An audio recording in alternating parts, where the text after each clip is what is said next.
Great. Hello, everyone. Welcome to today's webinar on accelerating decarbonisation in luxury apparel. My name is Alessandro Segat, and I will be moderating today's session. I'm a sustainability client success executive at Positive Luxury, and I work within our advisory team supporting our largest fashion clients. And I also lead our carbon team and carbon ecosystem partnerships. So today's discussion will highlight how carbon and climate mitigation can deliver verified, tangible benefits towards your business. We'll also delve into our partnership with Carbonfact and have some practical insights from one of our shared brands. For general housekeeping, if you've got any questions, please feel free to post them in the Q&A chat, and we'll get to the questions at the end of the session. So without further ado, let's get started. So let me quickly run through the agenda. I will start by introducing our speakers. Following that, I'll introduce Positive Luxury, who we are, how we work with our brands, and share some developments to entering into a partnership with Carbonfact and why we've chosen them as a key partner moving forward. We'll then move into a panel discussion with Marc from Carbonfact to talk about what they offer, what makes them different, and how we can leverage carbon data to make more informed and sustainability-led decisions. We'll also have Simone from Valextra, who will share with us some key practical insights into the discussion, leveraging his own experience within their partnership as well. So now moving on to our introductions. Joining me today are Marc Laurent, who is the CEO and co-founder of Carbonfact, and Simone Cortazzi, who is the Logistics Manager at Valextra. So Marc, I'll let you introduce yourself first. Thank you, Alessandro. Hi, everyone. I'm very excited to be there today with you all. Thank you. So my name is Marc. I'm French, 36 years old, based in Paris, and I'm one of the founders of Carbonfact. We will have a chance to quickly tell you a bit more about what Carbonfact is, but it's overall like a platform handling product, LCA, life cycle assessment, and carbon accounting for the fashion and textile apparel industries. Happy to be there. Perfect. And Simone, on to you. Yeah, hi everyone too. My name is Simone. I'm from Italy. I am currently leading logistic and customer service at Valextra. I've been working for several years in logistic and operation, mainly within the fashion and luxury industry.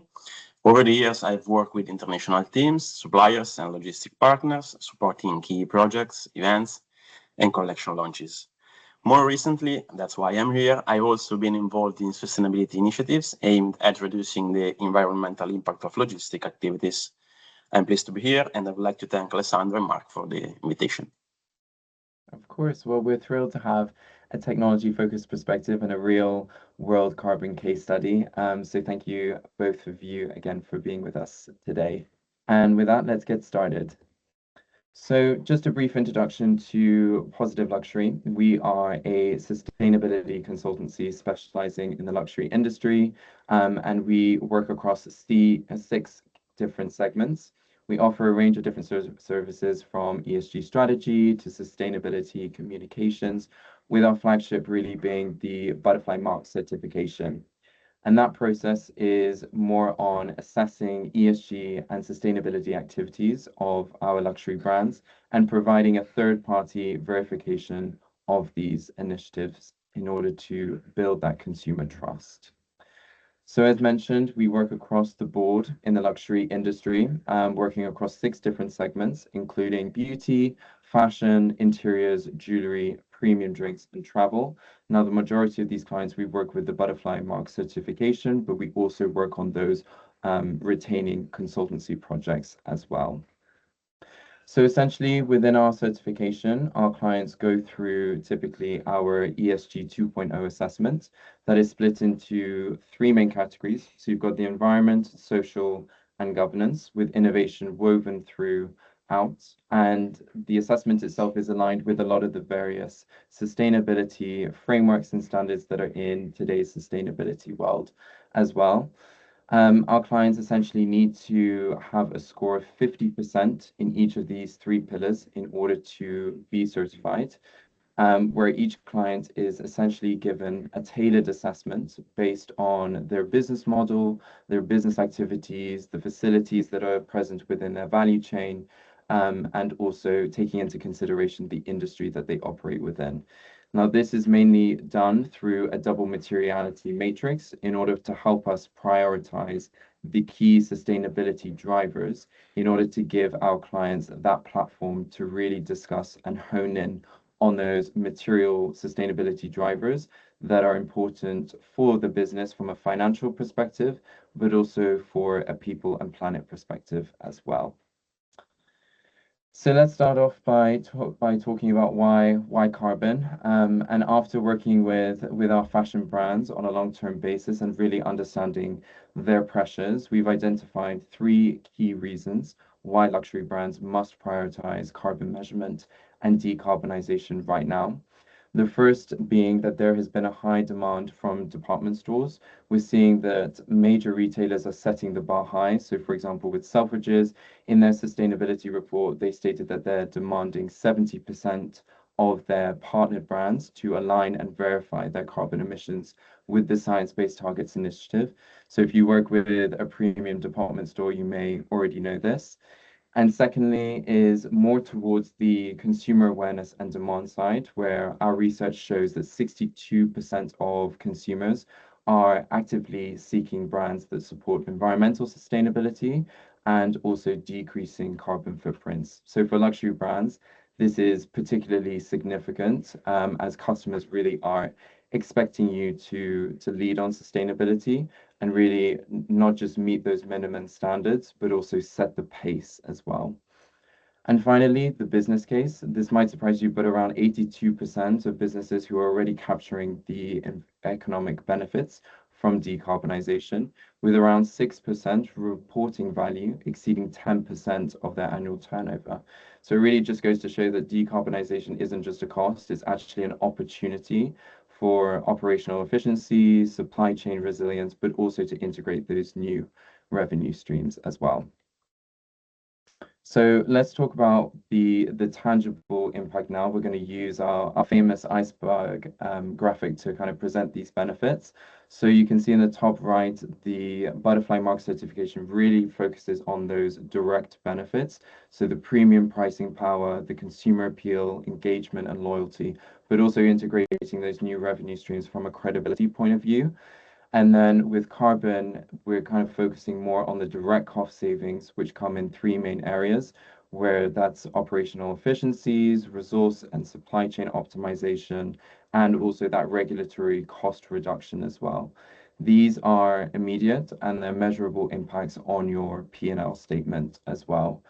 And beyond these financial benefits, there is the business resilience as well, with supply chain resilience and also talent retention through having that purpose-driven employment, and also increasing that investor confidence as ESG has become more of a central topic to investment decisions as well.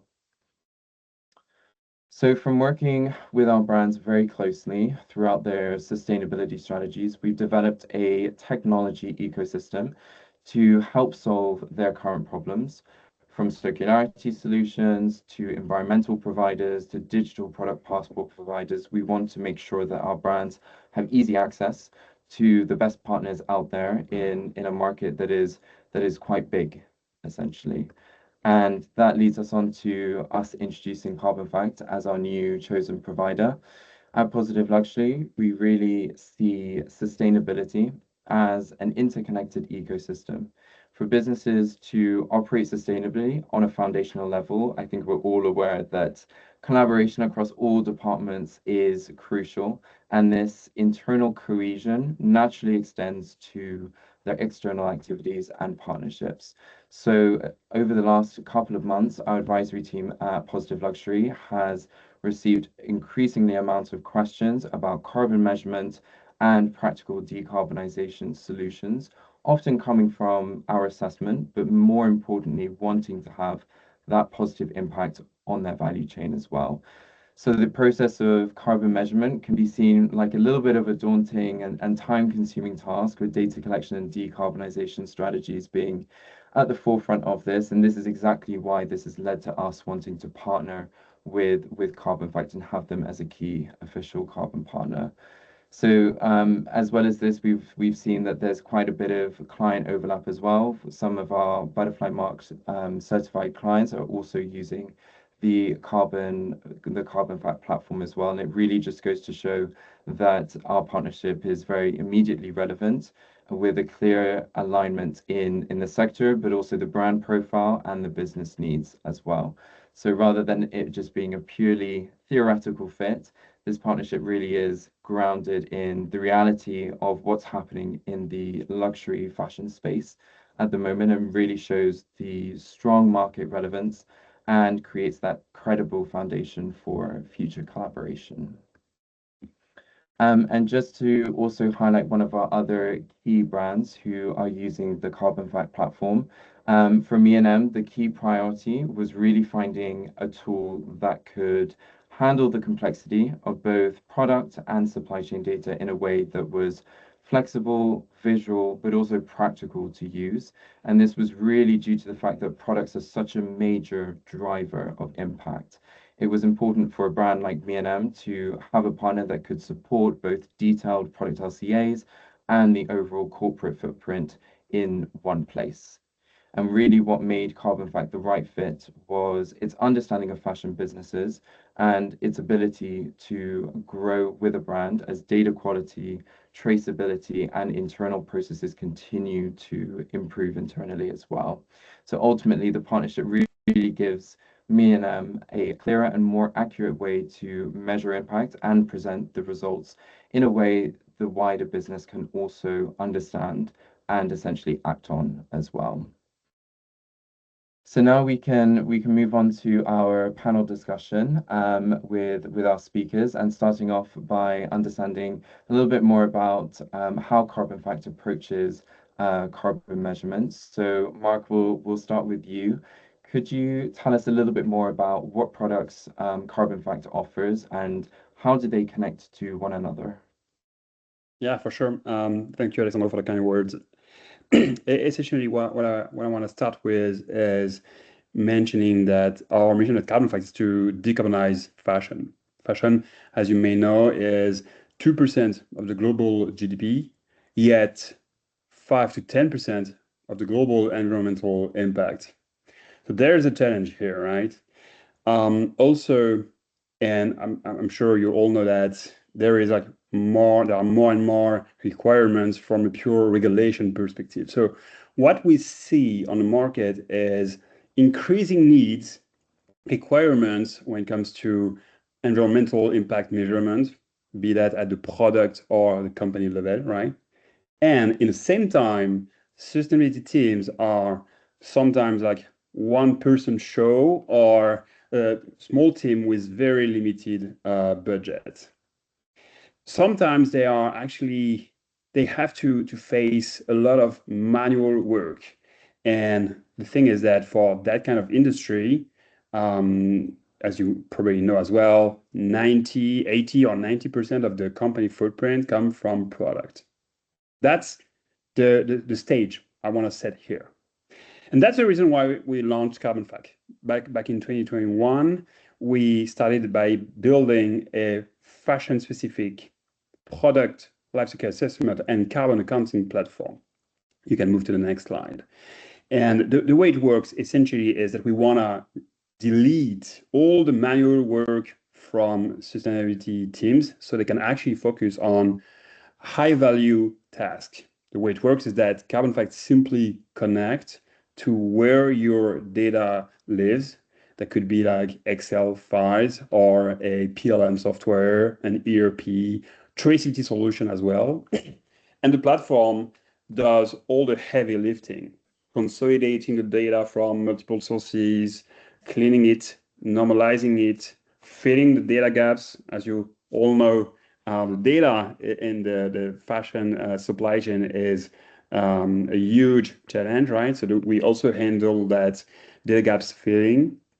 Then we perform the calculation product lifecycle assessment aligned with ISO 14040 and PEFCR standards.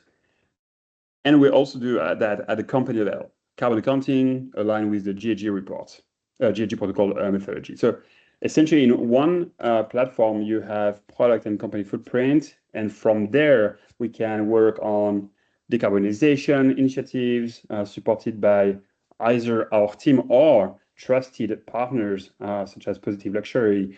And we also handle the reporting side, streamlining reports like CSRD, CDP, textile exchange reports, etc. That's in a nutshell what we do. Our secret sauce lies in the next slide, which is the data. Because you may have probably met or worked sometimes with what we call generic platforms, generic tools, which would handle many different industries. The problem is that those tools don't have the fashion expertise, don't have the fashion specific data. And that's where we actually come, as we have data on 100,000 fashion specific emission factors. So this way we can accurately measure your footprints. We cover more than 200 textile specific processes, manufacturing processes. We also have patented materials on the platform, so advanced material suppliers. And we also have data on more than 7,000 factories, thanks to an initiative I will tell you a bit more a bit later, which is Carbonfact for Suppliers, which is a free initiative for brands and suppliers, which is essentially a environmental data exchange, so that those stakeholders can freely exchange environmental data stamped by Carbonfact. And that's all these points are kind of unique and are a key asset compared to, I would say, historical ways to measure your footprint when you are a fashion company. The last thing I want to show is on the last slide. Yeah, we've been around for 5 years now. Time flies, and we are extremely lucky to currently be supporting a bit more than 200 fashion companies, ranging from 2 million revenue up to 30 billion of revenue. Some of those are public, and we are proud to share those logos here. We work with companies from the US, Europe, France, Germany, Italy. Yeah, that's, I guess I'm gonna pause there. I don't want to take too much time on that. That's a quick overview already. Perfect. Thanks, Marc. That's really great to know. And off of the back of what you've just discussed, what has Carbonfact, why has Carbonfact decided to be a fashion specific rather than more of a generalist carbon tool? Yeah, so I would not say, and you will never hear me say that we are better than a generalist tool. It depends on the type of industry you're in. Generalist platforms are not necessarily worse. That's what I want to say. If your company doesn't have significant Scope 3 emissions, actually, a generic tool can be probably enough and probably a good option, right?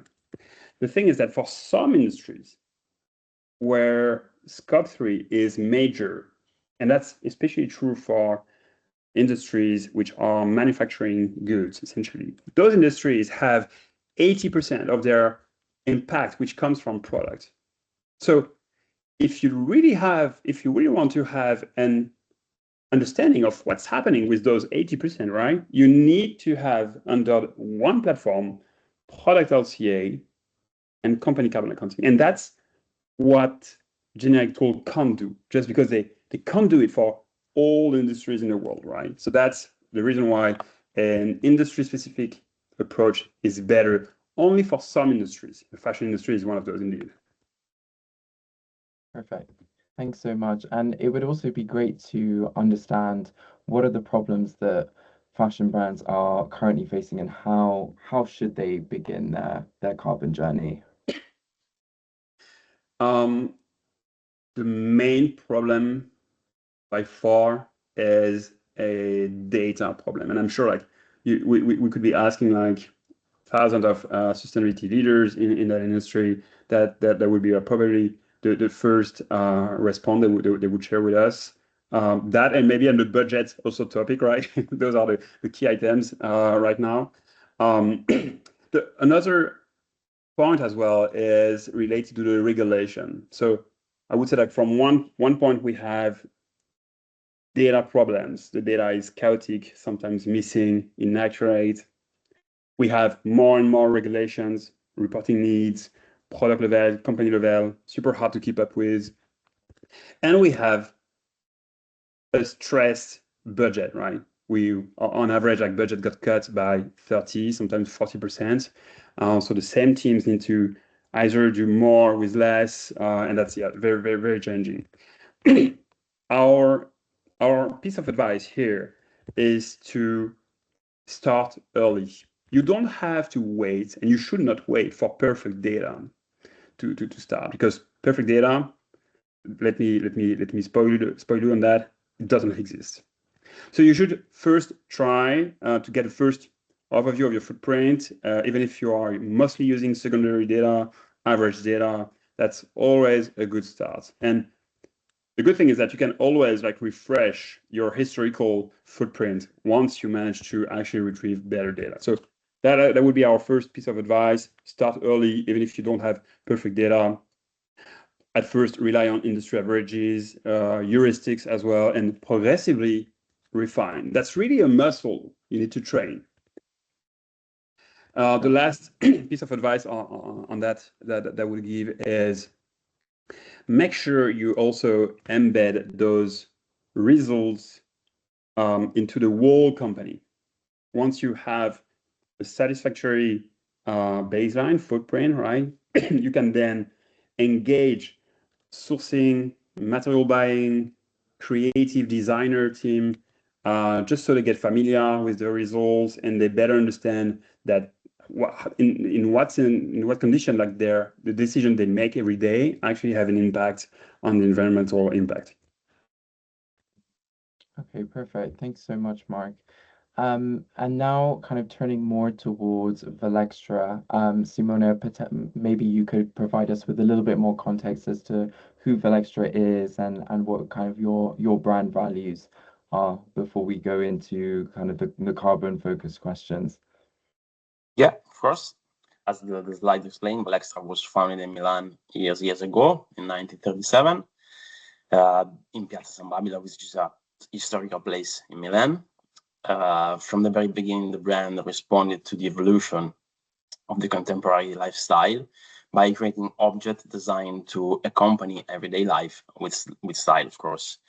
Valextra, unlike the traditional luxury houses, built its identity around 4 or 5 key points: timeless and essential design, Italian craftsmanship excellence, of course, technical and functional innovation, discreet elegance without ostentation.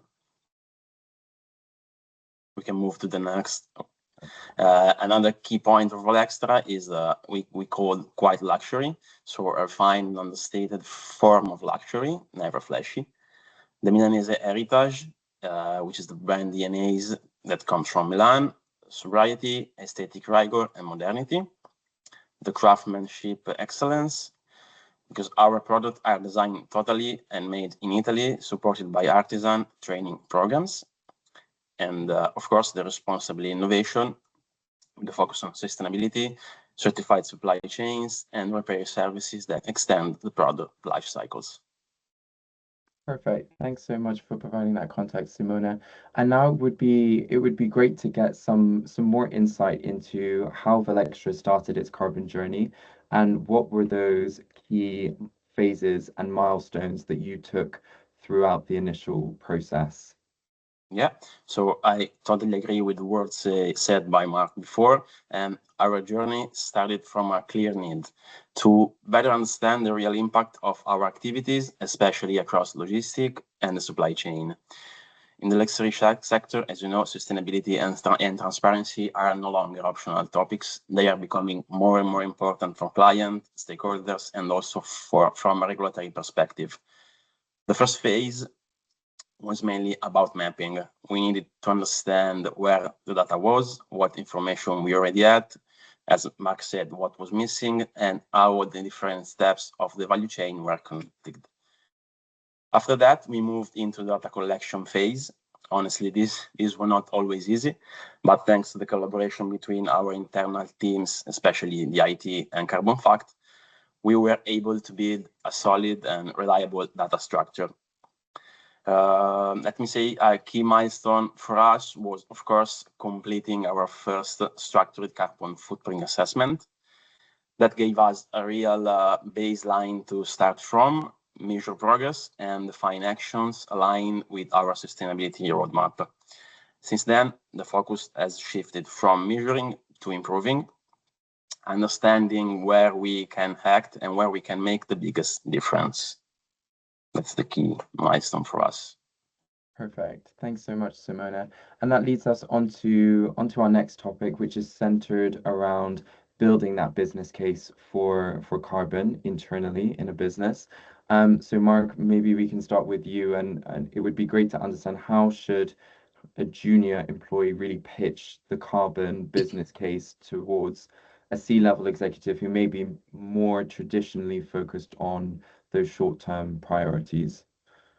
Yeah, definitely. That's a great question.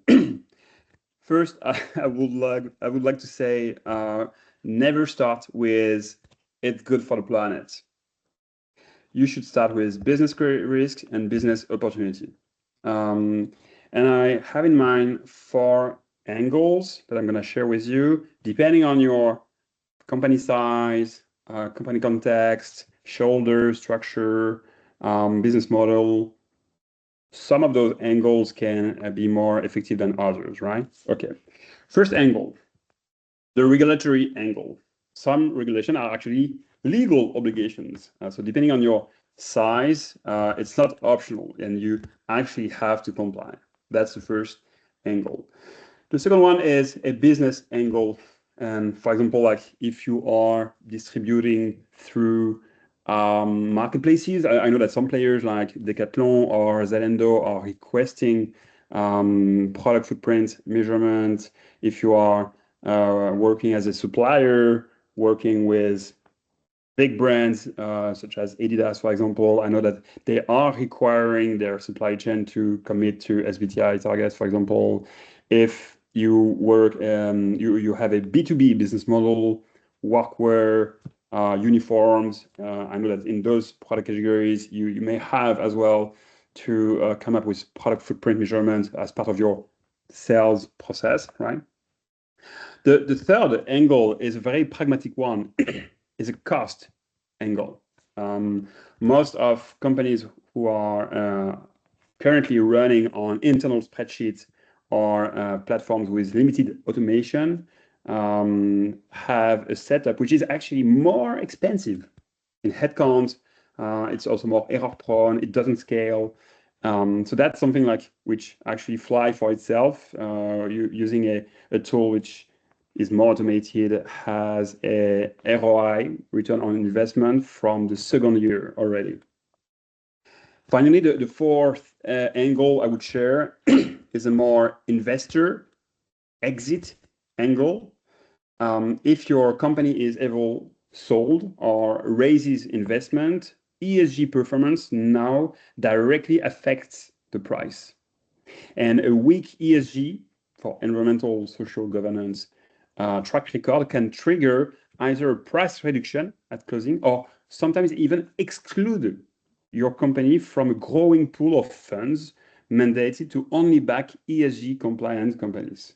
So on the upside side, a credible data-backed decarbonization strategy can be appreciated by funds which sometimes have ESG strategies, and in those situations, you can, as a company, you can benefit from a 20 to up to 50% increase in terms of valuation of the company. So this last angle is more focused for C-level executives and has proven to be very efficient only if your company is already backed owned by a private equity fund or whether there is a transaction, M&A, merger and acquisition transaction in the future.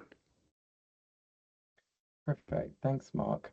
And Simona, how did that conversation from your kind of practical side, how did the conversation start with your senior executives at Valextra to eventually investing in measuring your own carbon footprint? Yeah, so let me say that we were lucky because the initiative actually started from the top management. There was already a clear understanding that sustainability needed to be approached in a serious, structured, and measurable way, especially in the luxury sector. It is no longer enough to speak about sustainability in general terms. Companies need facts, data, and clear direction. So the leadership team asked us to identify the right partners who could bring real expertise and help us build a credible path forward. Carbonfact, of course, was a strong fit because they combine robust methodology with a practical and business-oriented approach. Another important point is that this was never seen only an ESG initiative. It was also seen as a strategic business lever, improving processes, increasing transparency, anticipating future expectation, and strengthening the brand positioning. The combination of purpose and business's value made internal alignment much easier and gave the project strong momentum from the beginning. Perfect. Thanks, Simona.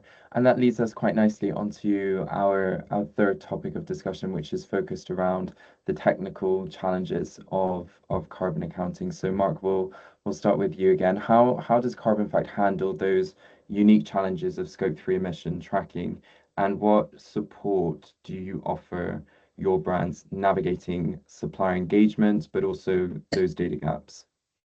Yeah, I'm gonna do some like quick overview of Scope 3 just to make sure like everyone is on the same page.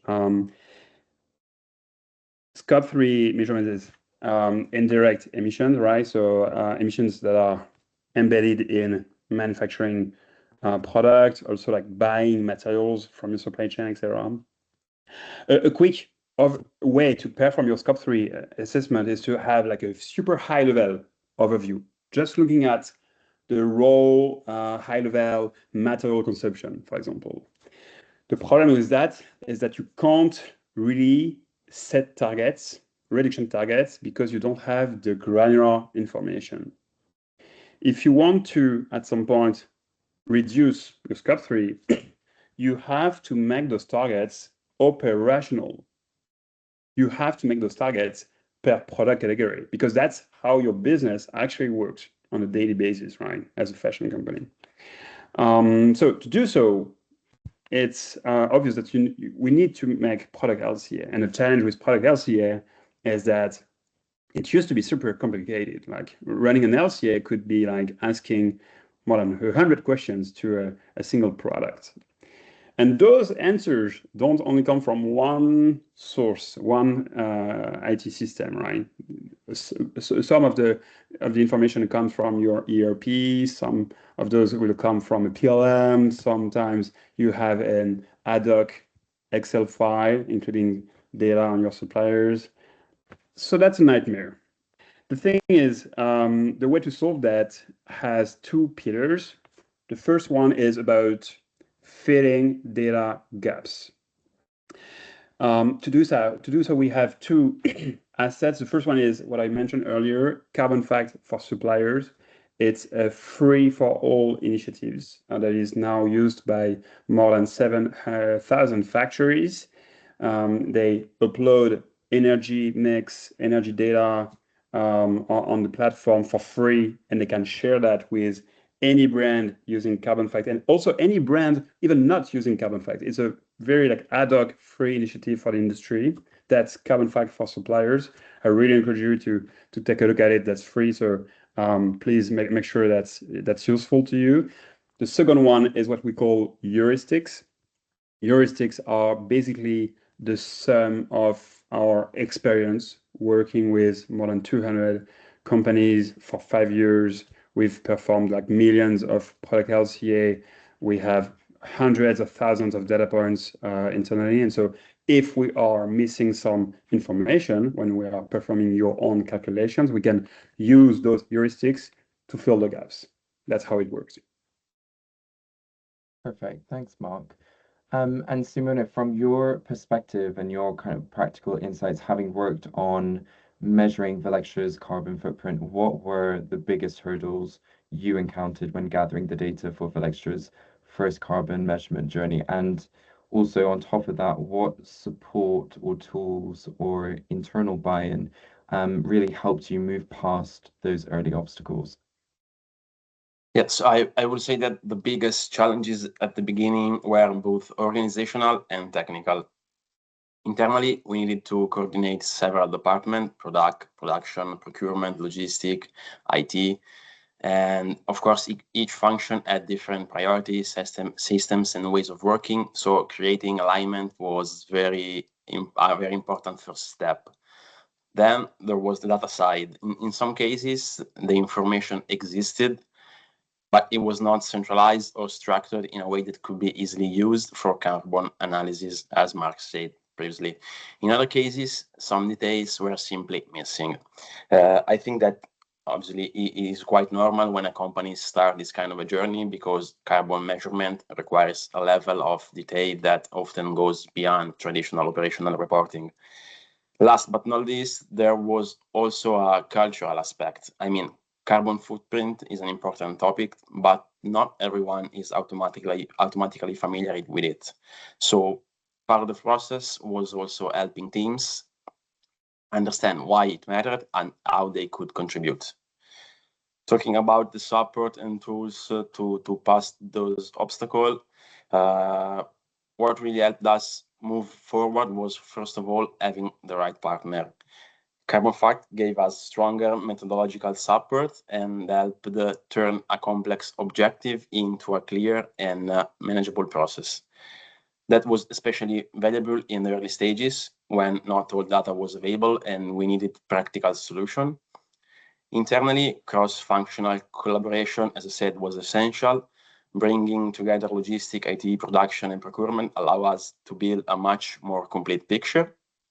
I would say that growing awareness around sustainability inside the company played an important role, because once people understand the purpose behind the project, the engagement becomes much stronger.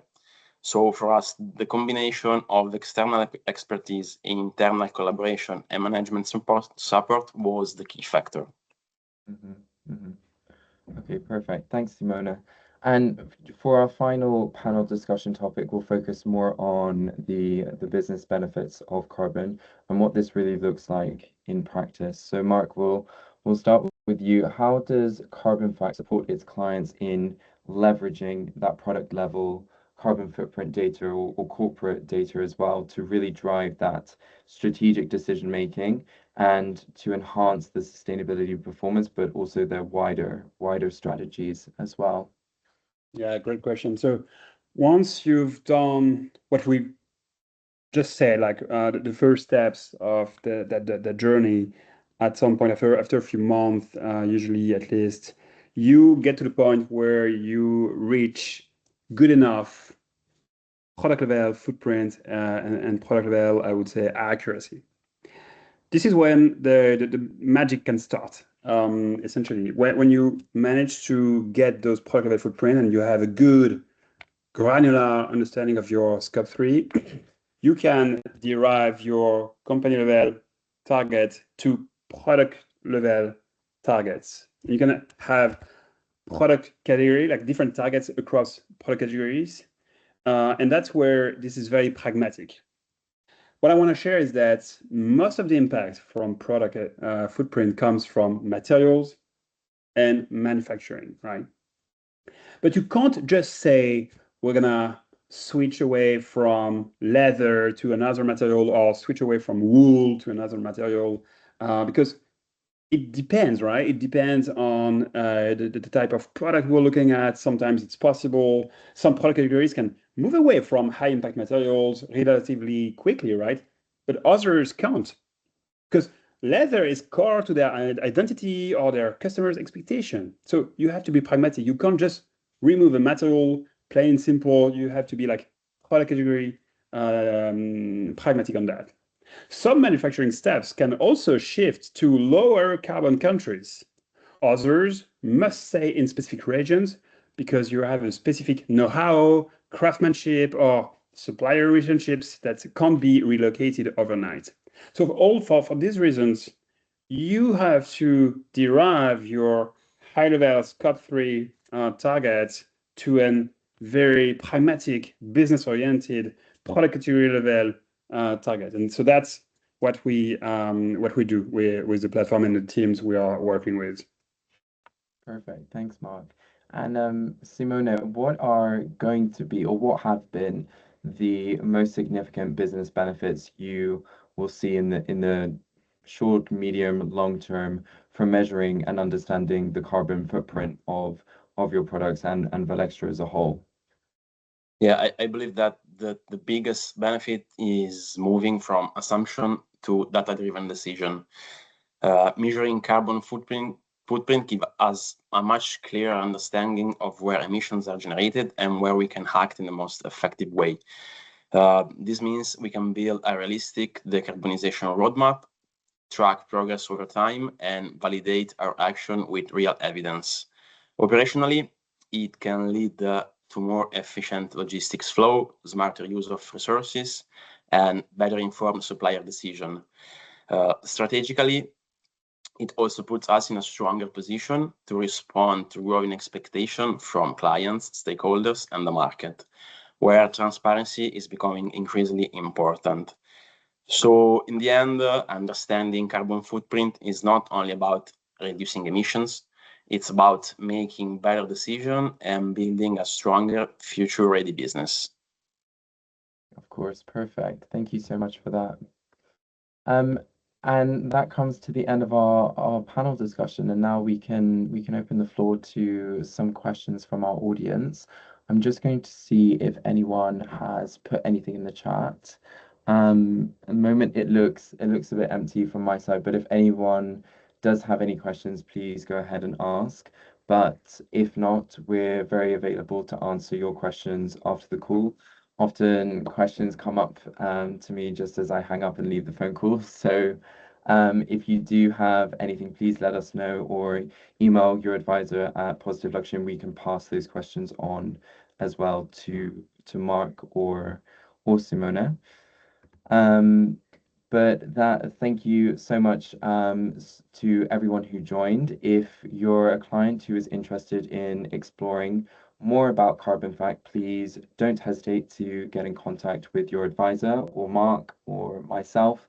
We'd be delighted to connect and discuss partnership opportunities and introduce you to Carbonfact. But also a sincere thank you to Marc and Simone for sharing their expertise. And to everyone who joined us in this conversation. This webinar will be available as a recording, and so we will follow up with this as well in case you would like to share this with your internal teams.